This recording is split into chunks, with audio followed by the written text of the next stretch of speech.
Hello, everybody, and welcome back to Daily Express's Royal Roundup, the show where you hear all about the exclusives. And we are joined by someone who did have an exclusive this week, Richard Palmer, Daily Express's royal correspondent. Hello. Hi.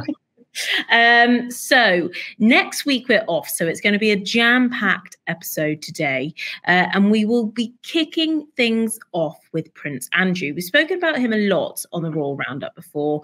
What's he going to do? What's his life like now? His relationship with his ex-wife Fergie. She obviously had that awful news that happened this year, which she spoke about very publicly. But what is now the latest on Prince Andrew and his relations with the rest of the royal family? Yeah, it's interesting. I mean, we've also sometimes, to my despair, spent quite a lot of time talking about Harry and Meghan as well. And I think there is a difference. I think you know, as I've said, I think on several occasions, when you've got a family business like theirs, and the family business is representing the state, representing UK PLC, representing the institution of monarchy, there are various considerations. There's what's in the national interest, what's in the interest of the institution of the monarchy, and then separately, it's how do they all get on as a family.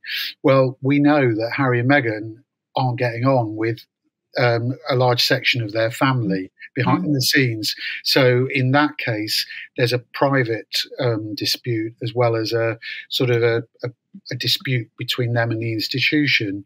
Yeah. With Andrew, I think it's slightly different. I think you do get tensions. I think he felt he was backed into a corner a bit by his brother and his nephew, Prince William, particularly. But as far as I understand it, they all get on reasonably well as a family. And so while I think King Charles was and Prince William were drivers of the initiative to essentially say Andrew's got no future as a working royal, there's not been that same complete breakdown in communications between them all, and so we saw at Christmas last year, the King invited Andrew and Fergie for the first time in many years to come and spend Christmas at Sandringham. Andrew's always been there, but if I remember rightly, he was sort of suggested he kept away from the public eye at times. Yeah. And I should remember because I was actually there, but I can't. But Fergie stayed out of the spotlight certainly, and she has had some really bad news, as you suggested. She had to have a mastectomy. Has been recuperating from that. But I always thought there would be an invitation for them to go up to Balmoral this summer, and sure enough, as we understand it, they arrived last weekend. Andrew driving himself up there, and I think Fergie got a flight to Aberdeen Airport. So that was our splash on Monday morning in the paper, and you can read into it different ways. And we sort of did suggest that Andrew was back in from the cold. There have been these tensions. There's been the tension over Royal Lodge. The King, as I understand it, has not been saying you must leave. He hasn't got any power to force Andrew to leave Royal Lodge because it's the Crown Estate that owns Royal Lodge, and that's nothing really much to do with the King. The fact that he's invited him to Christmas, and the fact he's inviting him into the summer, do you think the King perhaps is looking for some brotherly support? Perhaps he's leaning on him instead of the other way around? Well, I think they do get on reasonably well. Like any family, they have their blow-ups, but it's been quite interesting seeing the stories emerging about Royal Lodge, and source close to Andrew was certainly stressing not too long ago that he remained, loyal to his brother. He wanted to do the best for his brother. Just he doesn't want to leave that place. And the tension there, I think, is between the king saying, I can't, you can't get the same financial support that you got when you were a working member of the family. Yeah. You're gonna have to, if you're going to stay there, you're going to have to pay for, several £1 million worth of refurbishments and keep it. And Andrew sort of saying, well, I'm not moving. I'll find a way. So I guess that's the elephant in the room then. Something that they're not to discuss at the time. Yeah, I guess so. I mean, inevitably, when you see these things, there's going to be speculation about, is the king paving the way for Andrew to return to official duties? But I just really don't see that happening. I just can't, I think there's no way back for Andrew. And, again, I think I've made this point before. My understanding several years ago was that the king really didn't see a future for Prince Andrew, even before the Epstein thing got out of control for him. And, so I think the working family might well have been cut even before, and Andrew was forced into that position where he had to quit, really. Do you think if Charles had a magic wand, do you think he would bring back Andrew into the working side of the family? Well, no, I don't. I mean, because I don't. I think somebody quite close to the king said to me a few years back that he's got a very high opinion of his sister, but not so high of his brothers. And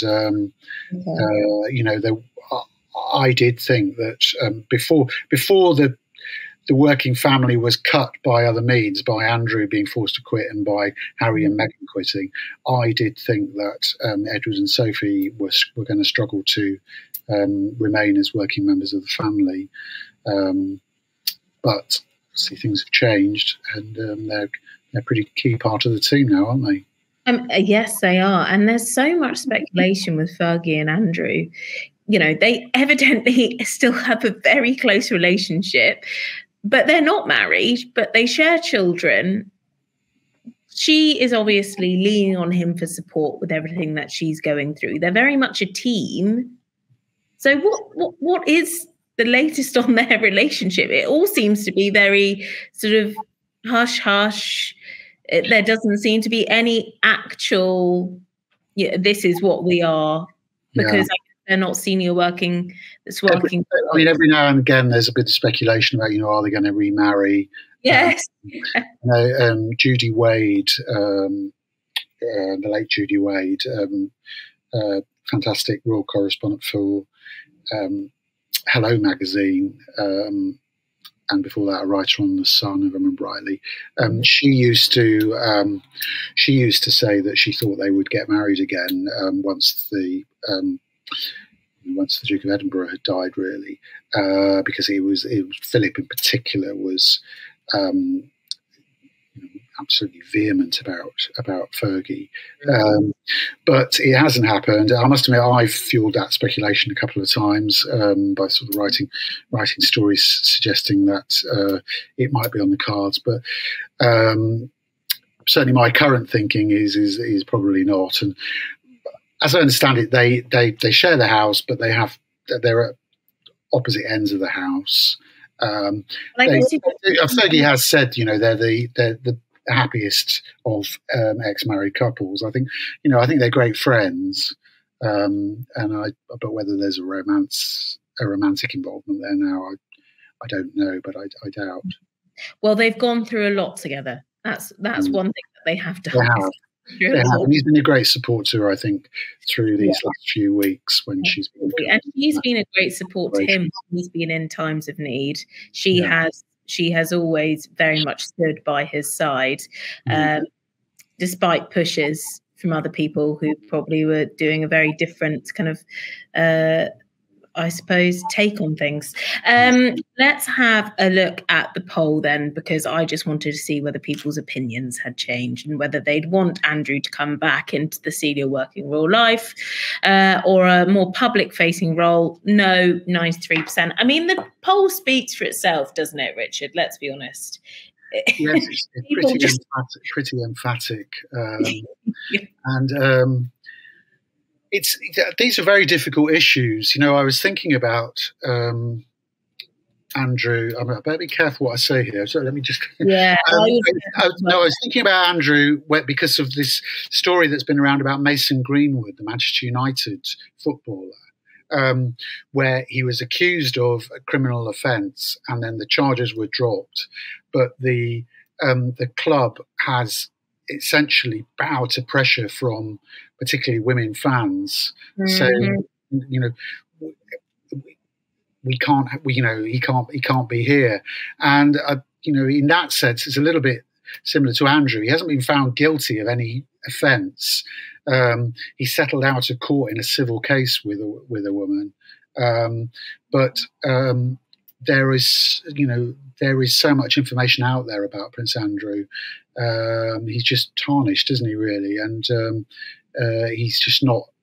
I think, you know, many people would say a good person to represent the monarchy and to represent the UK.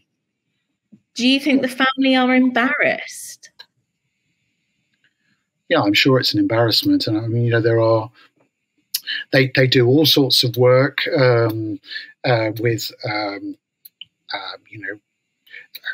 If you think about different members of the family, there are various elements of work they do with family breakdown, with victims of trafficking, whatever.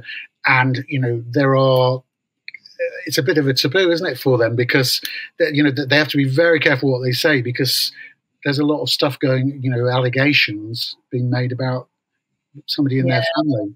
Yeah, but which he has denied, as you said. So, yeah, but it's difficult because when the story's out there and people talk about it. Okay, fine.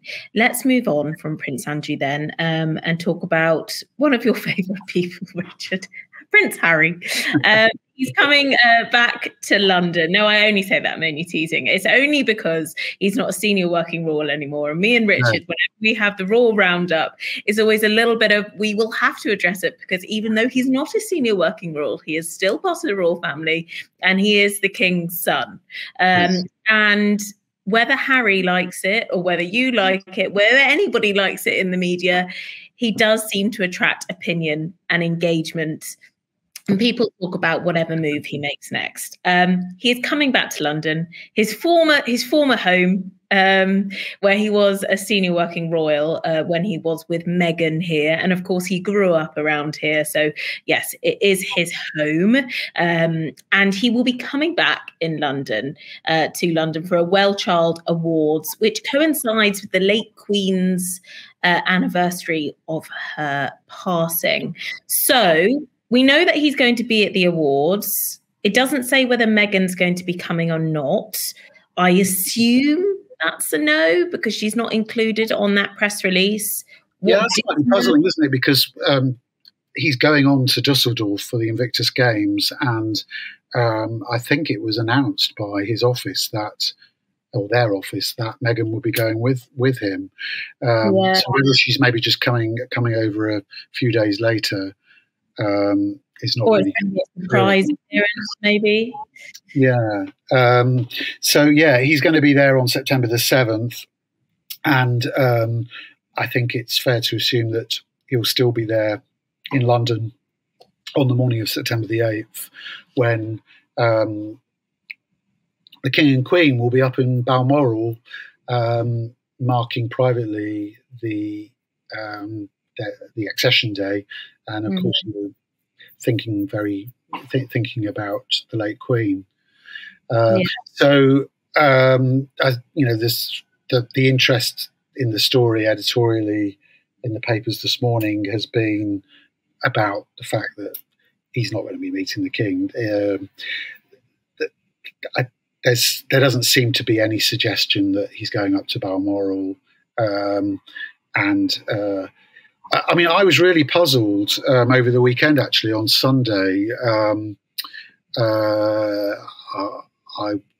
Although I did have to write the story we just talked about Andrew, I was actually away with my family doing something, and my mum was kept saying, "Oh, look, breaking story," and there were various websites. News websites saying breaking Prince Harry to meet King, and that was and those stories were talking about after he's been in Dusseldorf, but those stories haven't appeared. I mean, I was getting asked about them by people on Twitter. And I was just really puzzled by those stories because nobody in print was writing about it. I mean, there just seems to be a separate news agenda for the news websites, including our own Express website, and there just doesn't seem to be anything to that. It's difficult. It's always really difficult to say never because you just don't quite know what's going to happen. It's been announced. It was just announced as we came on air that the King and Queen's trip to France, the state visit, will be from Wednesday, the 20th of September, to Friday, the 22nd of September. So, in theory, there is a little window, a couple of days. But it's just not going to happen, I don't think. And if you think about it, they're going on state business to France at the invitation, at the request of the British government. Yes. Do they want the headlines all to be about peace talks with Harry and how's it all gone in the aftermath, or in the run up to that state visit? I just don't see it happening at all. And we're going to show a split screen now because we've got comments, and I think this is just really good bit to know. So Rob says he's not a royal anymore. And then I think we've got another comment. Deirdre says, as son of the king, he will always be royal. So this is just to show, guys, how split it is. Because some people think he's royal. Some people think that, he should be getting, the red carpet rolled out for him. And some people just don't think that. And I just wanted to bring up those comments just so it's quite clear that he still divides people to this day. But that's the king's meeting with him. Brother peace talks? Just don't know. I don't detect any sign of that at all at the moment still. Yeah. Relations very strained. So I think it'll be yet another trip to the UK where the family doesn't really resolve any of those issues. And he's coming solo as well. And I'm pretty sure the last couple of times he's been solo here, Richard? Yes. Yeah. So take that as you will. But I'm sure people will think into that a bit more. But yeah, that's also quite telling, the fact that he's here alone. But yes, as you said, then he's supposed to be meeting Meghan later on in a few days after that. So let's have a look at a poll then on Prince Harry.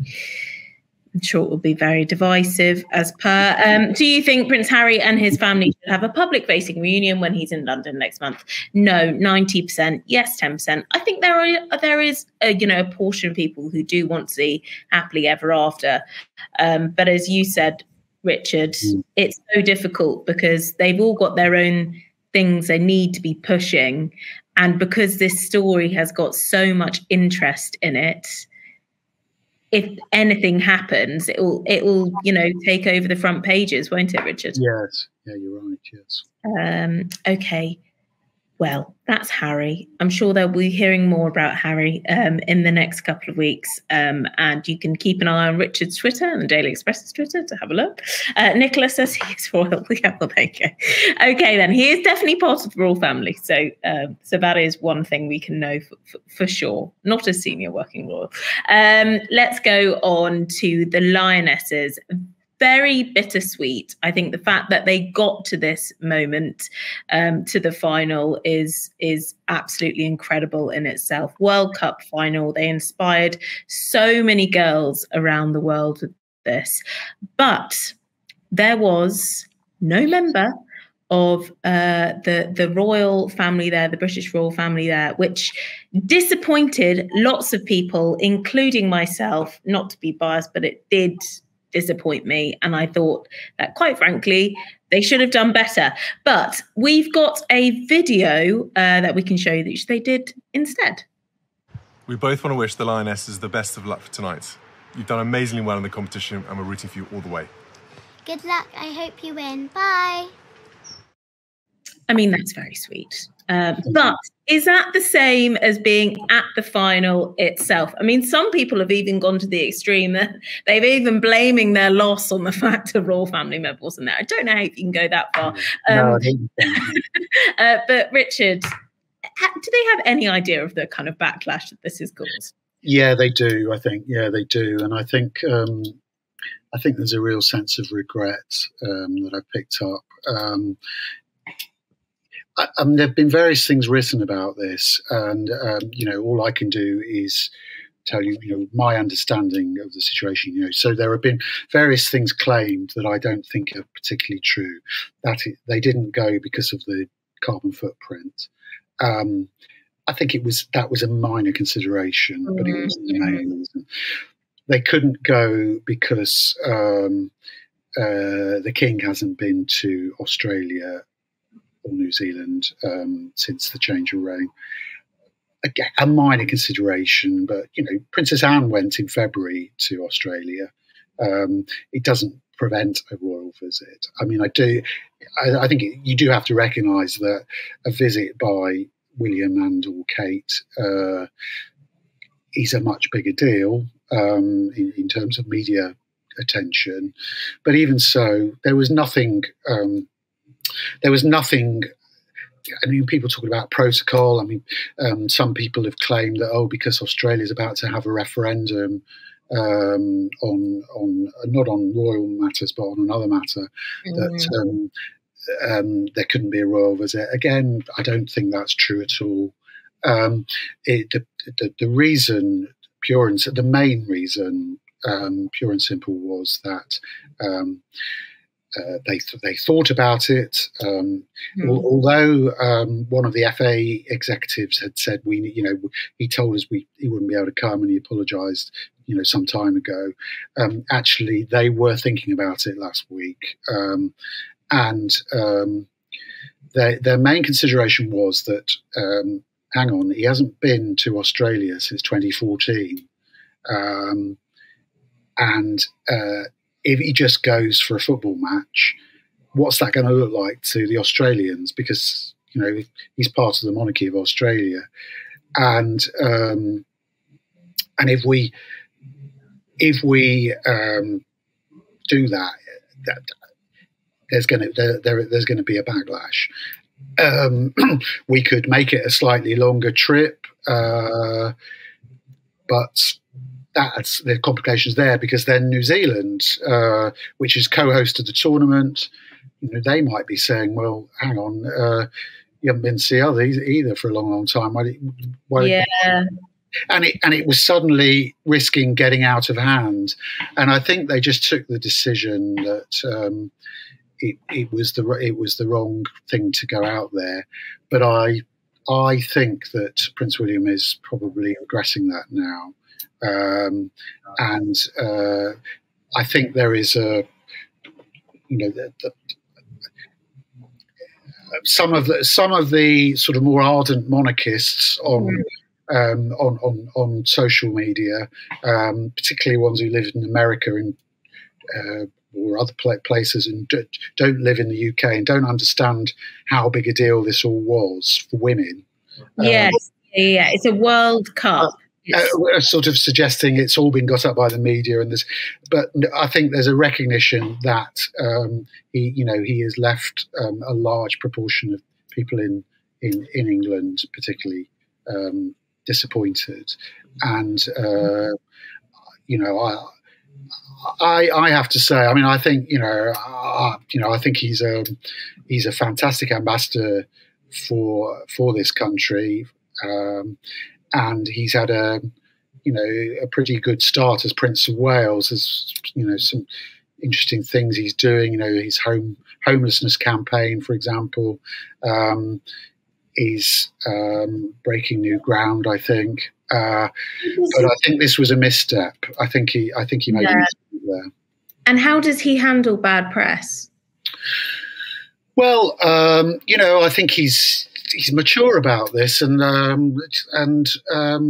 he just, I mean, if you're in the public eye, you're never going to please all the people all the time, and nobody is above making mistakes. I mean, I do remember an editor, a former editor of the Daily Express, saying to me, "Oh, you know, I was always told you never criticise the Queen," but even Queen Elizabeth II made mistakes, and I don't believe that that the monarch should be above criticism, and certainly not other members of the royal family either. And certainly a monarch who has had a fair bit of criticism would be Charles over the years. But Rob says William should resign from his role at the FA. There you go. I think he'll be working hard to make up for this. So I think there'll be lots of Lionesses trips that he'll be having to go to, a lot of training camps. Yes. Okay, fine. So the fact of the matter is he didn't go. I'd be interested to see whether he would have gone if it was the Men's World Cup final. But that's another thing. That's just my personal. Well, yeah, I mean, that was one of the points being made. And, you know, he was being criticised by the leader of the Women's Equality Party. Yeah. He was being criticised by a former sports secretary, by Sir Geoff Hurst, England's World Cup hero from 1966. Not gone down well. 3 goals. I mean, that he was saying just a member of the royal family should have gone. I should say that. He wasn't being specific about William. And I think if you're a member of the royal family and you're being criticised in all quarters, then you know you've got it wrong, really. Yeah, indeed. Something for him to take on, maybe. We'll briefly touch on this then. Balmoral, obviously, summertime. The King was pictured at Balmoral Castle the other day. Lots of well wishers here. Receives the official welcome there. He obviously looks very happy. Is this his happy place, Richard? Yeah, I think I think Burke Hall is his happy place. I mean, how he adapts to living in Balmoral Castle, I don't know. You know, it'll be interesting to see. He's had it redecorated by Piers on Westenholt, a friend of his, an interior designer.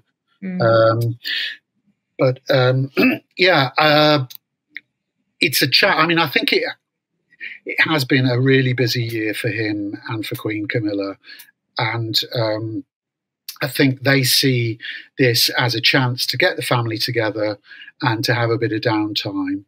You know, there have been suggestions that, you know, there's a summit planned or whatever. I mean, you know, obviously I'm not privy to all the conversations that go on, and possibly there might be a quick chat over a walk or whatever about what we're going to do about X, Y, or Z. But it's primarily there as a holiday, a family holiday. And that's what they're using it for. And who's expected to be there? I mean, are we expecting all of the family to be there? Are we expecting like Zara, Mike, everybody? I'd be guessing about Zara and Mike, but I'd be surprised if they weren't there because they traditionally have gone up. And of course, the Wales's children as well. The Wales. Yeah, well, they'll be up there, I think, and the Princess Anne certainly, and Vice and this is just a curiosity question, because I know we need to wrap in a couple of seconds, Richard. But Kate's parents, obviously part of the summer holidays. I know if it was my family and my brothers, you know, I'm an auntie, and they were splitting their time in summer holidays, and they would say, oh, well, hold on a minute, you can't just be one side of the grandparents and not this side of the grandparents. How do they split that up? Well, they've had a long time off, haven't they? Excuse me, I'm just going to drink some water. No. They've had a long time off with their children, William and Kate, although I think they have been doing some work behind the scenes. it's a bit like professional sports people or actors or whatever. We don't see the rehearsal times, in effect, the planning meetings and the memos that are being passed backwards and forwards. But yeah, they've had a long time off with their children, and I think. Not answering your question here, am I? But I do think that is an issue for them as well. They're very popular. They're a huge asset for the UK, but there have been eyebrows raised in other parts of the royal household about the amount of time they're not doing official engagements, and it may well be that they come under a little bit of pressure to up the number of engagements. I think it's a really interesting debate, all of this, because clearly the Princess of Wales has made it clear that her children will remain her priority for the foreseeable future. And when you hear William and Harry talking about their childhood and talking about how their father was always at his desk or away somewhere, you can perhaps understand why that is a priority for anybody if they could do it. But equally, there aren't many families in the UK where both the father and mother are able to have, I don't know what it is, 12, 13 weeks with their children on all of their school breaks. I think there's an awful lot of goodwill towards Prince and Princess of Wales, but they do need to keep an eye on that. Yeah. Okay. Well, Richard, I think we're out of time.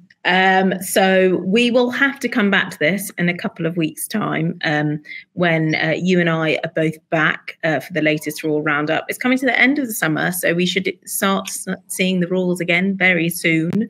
And we can come to you with all the latest exclusives. You can follow Richard on Twitter at Raw Reporter, where he puts up all the latest on there.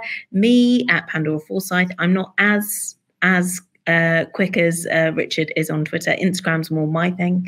But you can follow us on Daily Express's Instagram. And of course, this premieres on YouTube for those of you who aren't in the UK on a different time zone. That's 4 p.m. UK time. But you can, of course, catch all the playlists and all the episodes on there too.